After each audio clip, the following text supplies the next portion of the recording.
customers come in to solace or experience the T.Barnes Beauty brand, they're connecting with the fact that we have something to talk about. For a lifestyle of beauty, we'll give you everything you need. You're a living beauty at T.Barnes Beauty, at T.Barnes Beauty.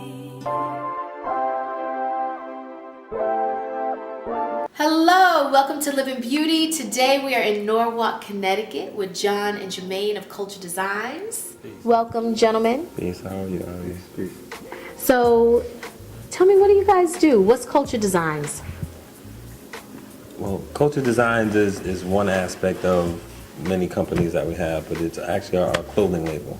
So we design everything from, ready to wear stuff, everyday stuff, to more boutique cut and sew items.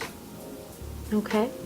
And then what is the greater part of the business? It has multiple elements? Yeah, well, I mean, the greater part of the business and one of our staple products is T-shirts, and hand-dyed, handcrafted T-shirts that, people have been collecting since we started, because we keep them unique, we keep them, varying in colors and designs. So that's really like the core of our business. But then it expands, like I said, the cut and sew stuff, jackets, hats, and then it even branches off then into interior design, pillows, and just keeps running.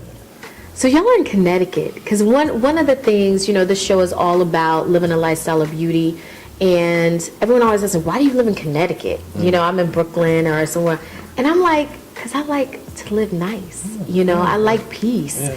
And I think that it's important for people to know that are living in Texas or that are living in Michigan, somewhere that's not Detroit, that you can create and make business and do these things anywhere. How have you guys found that technology and this new age of the internet has changed what you're doing? Changed? First and foremost, we live in Norwalk, Connecticut. We were raised in Norwalk, Connecticut, which is on I-95 and it's on the train line. So, we're a very short trip to the Bronx, 20, 30 minutes. So we grew up, going in and out of the Bronx. So as things, started to formulate, then we were a part of the culture, from, bombing on train cars to music, you know what I mean? And like I was telling someone the other day, my mother brought me home, Sugar Hill and Spoonie G, the original 12 inches from 125th Street, like 2 days after it came out. So to say Connecticut for us, you know what I mean? We have more of a, a global outlook than just Connecticut, at least for us here in Norwalk. And as far as technology, even from when we started our business, a lot of things were more taboo.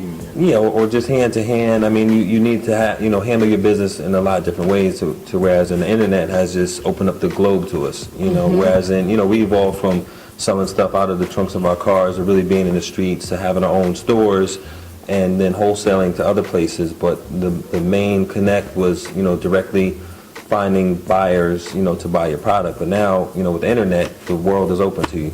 We have people buying from all around the world that have never seen it, but they just feel the vibe and they connect with it. Why culture? What does the name mean? What is that? What does this hand mean? Well, it's a combination of things. The name culture itself is a derivative of the word culture. And when we started, and even to this day, everything that we do really evolves around a sense of culture and knowing your history, knowing where you stand in the world and in the scheme of things. The hand logo, which was really like, one of our, that's our main logo, but, we used a lot of different logos. But that stuck because everything we did or do is handcrafted stuff, So even the designs and creating stuff that will become screen printed, they're still done by hand. A lot of the dyeing is done by hand. We do a lot of screen printing and textile printing. Everything is done by hand, so that represents, the whole handcrafted. The whole theme of our line. So how does the history and the brand connect? How do they work together? How do they speak to each other? What's the intersections of those?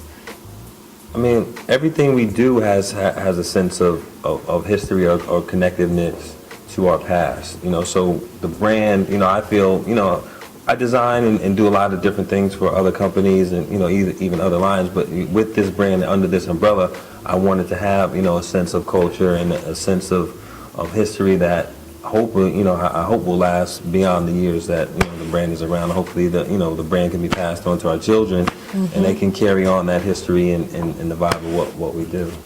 How important is it that you are a family working together? What does that say to the world, and then what does that mean to you together? I think it was a natural teaming, and I think, it speaks to being able to do stuff, with your family.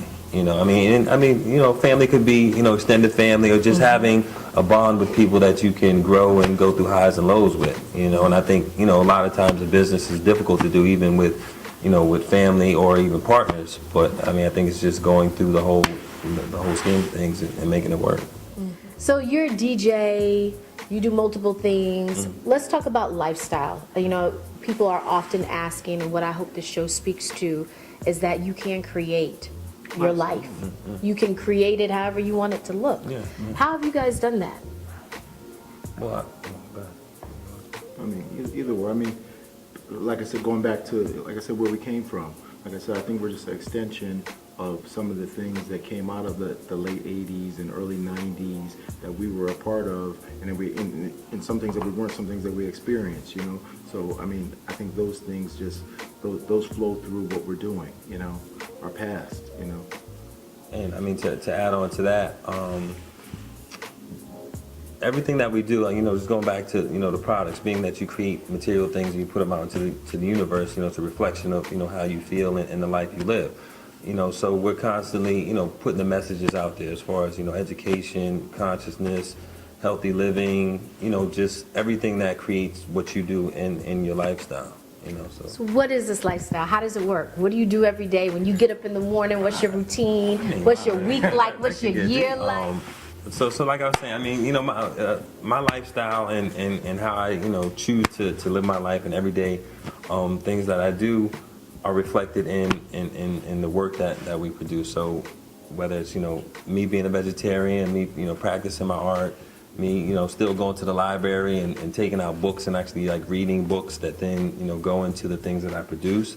All of that encompasses the lifestyle that I live, which is different than, somebody who drives tractor trailers or, so that's what separates how you live in your lifestyle. And then, that's why we also push, one of our taglines for culture is rugged lifestyle, because a lot of that feeds into what we want to perpetuate, which is, like I said, a conscious way of life, healthy living, and, doing things that are positive. Exactly. So it's definitely a way of life, We're not just, graphic designers that sit in an office somewhere and design about the hood or design about whatever, sneakers or whatever the case may be. This is definitely a lifestyle, and extensions too, Like I said, we're still in the library, still, lining up $300-400 worth of magazines a month, you know what I mean?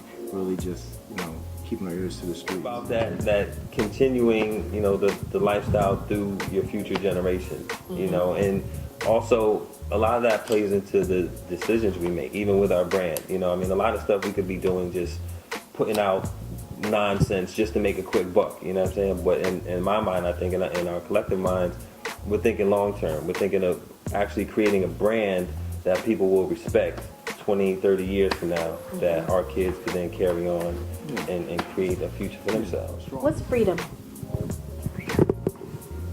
Yeah, it's always relative. I think, freedom always really begins here, begins in your mind and what you value in your life. If you're a slave to material things, or you let things, sort of confine you and confine your mind and prevent you from growing as a person, then you won't be free, But if freedom to you is living a simple life, or, being healthy and doing the things that you feel you need to do to be mentally free, I think that's the bigger picture, Because I think within the confines of the material world, there will always be a sense of being confined to a space, But as long as your mind is right, you'll always be free. I'm John. I'm Jermaine from Culture Designs, and we are Living Beauty.